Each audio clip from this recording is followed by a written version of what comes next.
What is going on, everyone? Badger here. Should have liked and sub, and let's get into this. All right, episode 2 for Drinker. He said he had to break them into parts.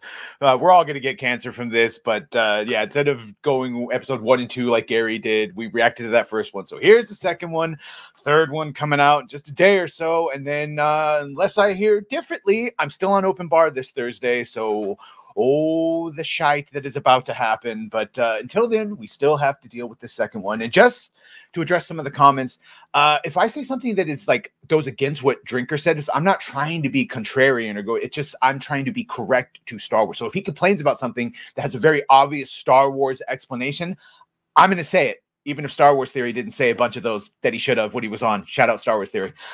Yeah, I'm just trying for clarification because sometimes there'll be a thing of, this and this. And it's like, well, that's this reason. So just so that we're correct in our criticisms. Reviewing the cinematic calamity that is the Acolyte is a bit like being one of those poor guys shoveling radioactive debris off the roof at Chernobyl. You have to limit your exposure time, otherwise it's a one-way trip to Moscow for you, comrades. I'd rather be on the boat shooting mines from Godzilla -1 than watching Acolyte. I will say that. Anyway, since I've taken it upon myself to document the full scale of this disaster piece for as long as my brain and liver can hold up, it's onwards and downwards with episode 2. 30 minutes of TV, which I'm relatively convinced was written by a group of chimpanzees with learning difficulties. The episode opens with strong female antagonists sneaking into a Jedi temple on generic planet May, if you've been paying attention. At number 4271. This is where she encounters token white guy who's floating in the middle of the room meditating or something. And let's just take This is the worst makeup ever. Yeah, it's Torben from Game of Thrones. Moment to appreciate this guy's character design, shall we? I didn't think it was possible to simultaneously look like an old man and a small child, but apparently they found a way to make it happen. We also learn later in the episode that token white guy's been here for more than— I can't the fat Jedi order 66 burgers, McNuggets, body positive every time. That's the one that triggers me the most is this motherfucker. 10 years and hasn't spoken a word to anyone that whole time. So, like, has he just been floating here in the middle of the room for a decade? How does he eat or sleep or take a force dump? He doesn't. He is like King Jong. His body materializes the shit. It disappear. It absorbs back into his body. He had no butthole. He had no butthole. Are Jedi allowed to just abandon their responsibilities and go in the huff for 10 years with no repercussions or official punishment? Who knows? And by the way, that barash, dumb shit, like someone mentioned, I was like, I've never heard of that. It's Disney canon. It's from 2017. Who knows? They tried to relate it to the type of exile that Yoda and Obi-Wan go into. But no. It's Disney shite. The showrunners almost certainly don't, because I'm willing to bet their thinking on this one didn't extend much beyond, wouldn't it be cool if strong female antagonist has to kill a Jedi, but he's protected by a magical bullshit force field, so she has to find another way to kill him instead. So anyway, strong female antagonist does her patented come at me bro routine. Attack me. I want you to hit me as hard as you can. Just say you're doing the Fight Club thing. And yeah, goddamn, Ryan Kinnell. I knew I'd see him in Star Wars. I didn't think they'd make him look like this. With all your strength. And tries to kill token white guy, but he's protected by a magical bullshit force field and all her attacks just kind of bounce off him. I love how the force has gone from this subtle mystical power that gives people some limited influence on the physical world to just full-on magic that can do whatever the script needs it to. Truly, George Lucas must be proud of what they've done with his creation. Now, you might think that strong female antagonist— And yeah, if you believe Star Wars Theory, George is not quiet, like to the people he knows about talking about how much they've messed it up, but he's never coming back. I'm never going to ask him back. Would have been prepared for a contingency like this. I mean, this force field might be able to deflect knives and fists, but I'm pretty sure it's not impenetrable. Maybe she brought along poison gas that could seep through the force field and choke him to death, or an explosive charge that would collapse the temple on top of his head, or a thermal detonator that would vaporize everything in the vicinity. I mean, they might not be the most elegant solutions, but if you've only got one chance to kill this guy, then you'd be wise to take any opportunity that you can. But nah, instead she's just like, well, I'm out of ideas, and runs away. This is where we hook up with strong female character. And I thought at least the poison would turn into like a vapor, yeah, and go through his force Force field. Number 1 and Squid Game guy, who get word of the assassination attempt from strong female character number 3 and set out to investigate. Meanwhile, strong female antagonist meets up with discount Ezra Miller, which I realise is a misleading name since it implies that Ezra Miller has any intrinsic value to begin with, but hey, at least he got there first. Anyway, discount Ezra Miller's killed the owner of a local drugstore and taken over the place. He reminds me of the Doctor from Dune. Why? Don't know. But if your intention here is to operate covertly, then killing a local businessman and stealing his shop probably isn't the best way to go about. Yeah, this is dumb as fuck. No neighbors noticed it. The guy didn't talk to anyone. He's just hanging out. He sleeps there. No business associates. No one comes in to make deliveries or pickups. Yeah. That's it. I mean, people generally come to know local shop owners because they're an important part of the community. And if, like, maybe this would have worked for like an hour or two, but like for days, you just killed the dude and took over shop and no one noticed. Yeah, height of retardation. One of them was to go missing suddenly, then I'm pretty sure they'd start asking questions. And the first person they'd ask is the random arsehole that's suddenly squatting in his shop. Anyway, those are questions for a different show, a show written by functioning adults. Hey man, where's Schlurpo? Where's the apothecary Schlurpo? Who actually understand cause and effect, and that's not what the Acolyte is about. So anyway, discount Ezra Miller gives strong female antagonist a poison to kill token white guy, since weapons apparently don't work on him. Now, at first, I have to admit that I thought this was a good idea. Maybe it's some kind of airborne pathogen that his force field can't protect him from. Using our brains, which is something you don't want to do when watching this show. Or acid strong enough to melt his fake beard off. But nah, it's just actual poison that he has to drink. Well, that's definitely shite. I don't think you really appreciate the dimensions of this particular problem, discount Ezra Miller. If she can't physically reach him, then she can't force him to drink the poison, and so the mission's a bust. So if we're assuming that he knew she was going to need that poison, which is why he took over the drugstore, then why the hell didn't he give this to her on her first attempt at killing this guy? Why did he wait for her to fail and then come back for more help? He did it just to get high with the supply. Isn't that just putting a massive target on your back? But that's okay, because I guess strong female antagonist has read the script already and knows that everything's going to work out fine. Now, you might think that if there'd been an assassination attempt on the local Jedi by someone who's already murdered at least one Jedi Master, it would make sense to beef up security around the temple, lock the place down, have armed guards stationed at every entry point, maybe even move token white guy to a more secure location. So it was refreshing to see that they did absolutely fuck all in this case, and the only thing that was beefed up, there's no like motion sensors, no? Around here was this body positive individual. I seem to recall reading that Jedi practice intense mental and physical discipline, training their bodies and minds to the very peak of their capabilities to give themselves the best possible chance in the event of armed conflicts. The thing is, mental and physical... And because I can hear the motherfucker saying it now, but Yoda uses the Force to help him, but because he's old, not fat, you motherfuckers. He's old. He didn't have too many the HoloNet burgers.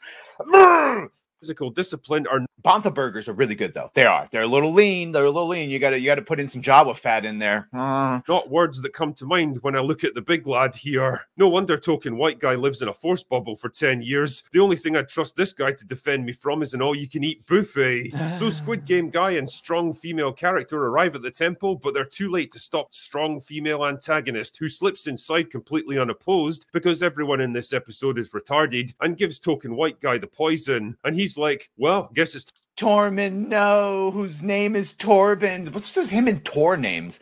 Time to die then, and promptly murders himself. Oh man.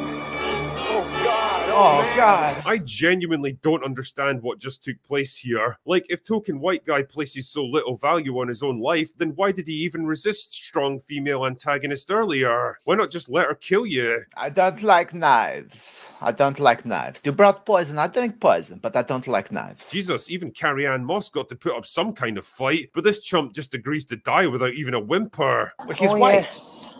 That's shite. No, white men must be dealt with very quickly. It's the most dangerous thing next to you. If you're listening to Eric Kripke, founder of The Boys, just be very careful about them. You got to get rid of them in your story or they'll ruin everything. That's what they got rid of Luke. You can't have a white man ruining your story, all right?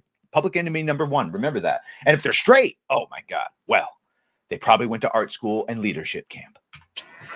Fuck off, token white guy, and take your stupid 1970s hairdo with you. Anyway, with their mission complete, you'd think it would make sense for... I mean, obligatory, all the hairstyles in the first original trilogy are 70s hairstyles. Strong female antagonist and discount Ezra Miller to get off the planet as quickly as possible. After all, they've done what they need to do here, and the Jedi are clearly onto them now, so there's no reason to stay here a second longer. But because everyone in this episode is retarded, they decide to hang around in the vicinity of the crime scene for absolutely And it's like she splits off and then beats them there. How did she get there faster? no reason, which gives Squid Game guy and strong female character a chance to catch up to them by tracking the poison back to the only drugstore in the area, which discount Ezra Miller is conveniently still living in so that the rest of the plot can happen.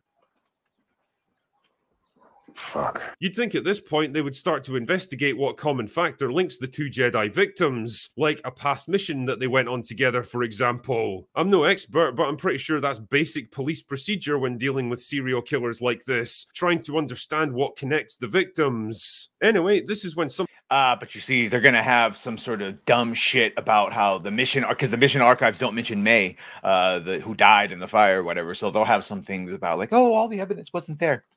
something happens which is so monumentally dumb, it makes everything else in this episode look like a Christopher Nolan movie by comparison. Strong female character decides that it's best to go into the shop posing as strong female antagonist so that she can get a confession from discount Ezra Miller about what happens. Why can't you just go in there, arrest him, and use that forced mind reading trick from the first episode to rip the information you need right out of his head?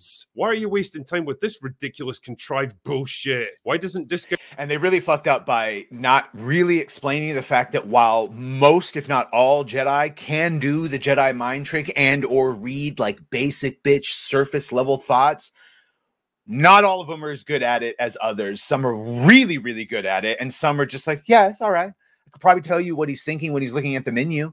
But the whole mind rape thing is like, well, okay, well then Anakin was mind raped by the entire Jedi Council in The Phantom Menace when they said, your thoughts dwell of your mother.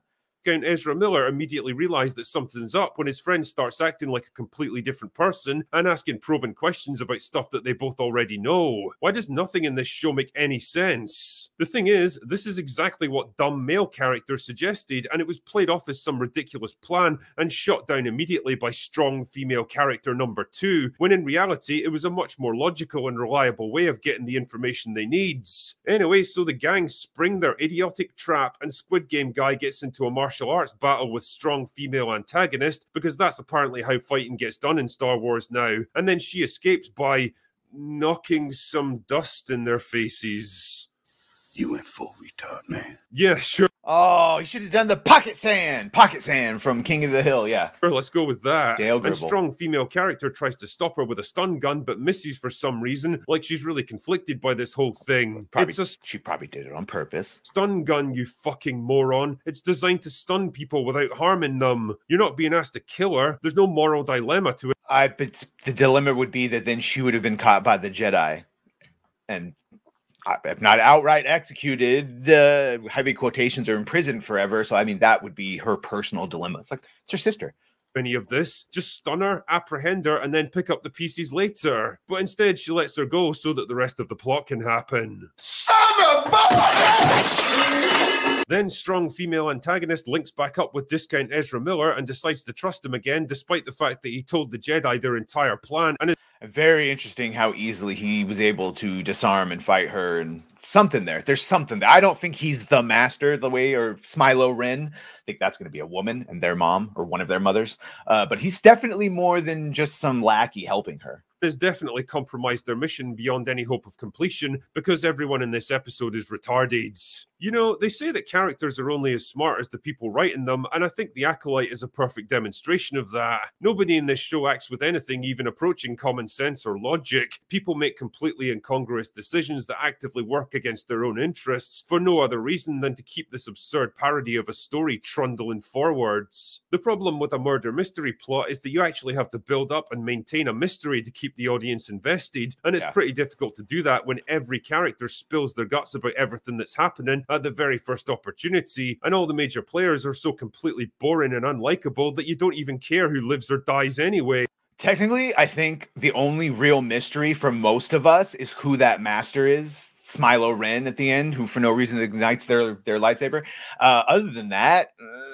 Everything about this episode is idiotic, childly simplistic, and so badly implemented that it's not just ham-fisted, it's sausage-fingered and bacon-wristed. It's a textbook example of people hired for their identity rather than their talent, reaching for something that's far beyond their intellectual grasp, and blowing hundreds of millions of dollars in the process. The Acolyte is a show made So much money. by idiots, intended for morons, which even the most die-hard Star Wars fanboys would struggle to defend at this point. Anyway, that's all I've got for today. Go away now. Yeah, and make no mistake, I don't like the show. I don't like the High Republic it's based on, which they've adapted it correctly, which is why no one likes it, because the High Republic is shite. It's why the book sales have been lackluster. If I find some things that are likable in it, it's because like I like the actor from Squid Games, or I maybe like an idea or a dynamic, but like in execution and in reality, no. Those first 2 episodes, I give a 3 out of 10, because I know in the 3rd episode, I'm probably going to give it a 1 out of 10 and lose my shit. So you got to give them room to fall, and a fall they will be doing. Anyway, let me know what you think of this. Make sure to like, share, and sub. If you have done that, thank you. If you're gonna do that, thank you. And hopefully we'll see you Thursday on Open Bar 99 to talk about the 3rd episode. I can tell all these fun things to Drinker in person. All right, bye now. Well, bye.